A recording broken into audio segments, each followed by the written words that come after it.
Gisugda na sa pag-restore ang imahe ni Senyor Santo Niño nga iya sa usa ka parokya sa Malitbog, Southern Leyte. Din usa ka anti-collector nga taga Manila ang nakakaplag nini. Maasin na diocese sa nangandam na sa pagbalik sa mong imahen. Ang report ni Fee Marie Dumabok. Kagahapon giturn over na ni Francis Ong ang imahin sa Balaang Bata ngadto sa restorer. Matod siyang post sa social media nga unang bahin kini sa metikulosong proseso sa di pa kini hingpit nga mauli sa parokya sa Santo Niño sa Malitbog, Southern Leyte. Sa bahin sa Maasin Diocese, diin nahisakop ang Malitbog. Giandam na ang mga kinahanglanon alang sa hingpit nga pagbalik sa imahin sa ilang lugar.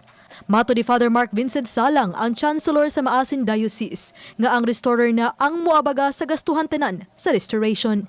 On our part, we released a sort of a endorsement recommendation sa restorer that yes, you can touch the image for restorations. Kaya ang image, di naman na basta artifact, kundi it's an object of devotion na kinahanglan worthy for veneration pag uli dinhi.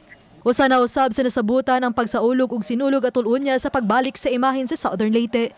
Apan, limitahan lang ang makasalmot agig pagsunod sa mando sa IATF aron paglikay nga makakatap pa ang coronavirus. Apan sa pagkakaroon, focus una sila sa proseso sa pagpabalik sa imahin.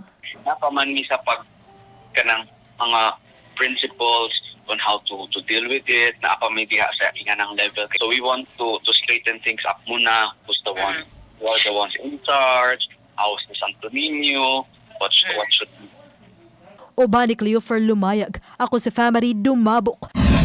Balitang Bisdak.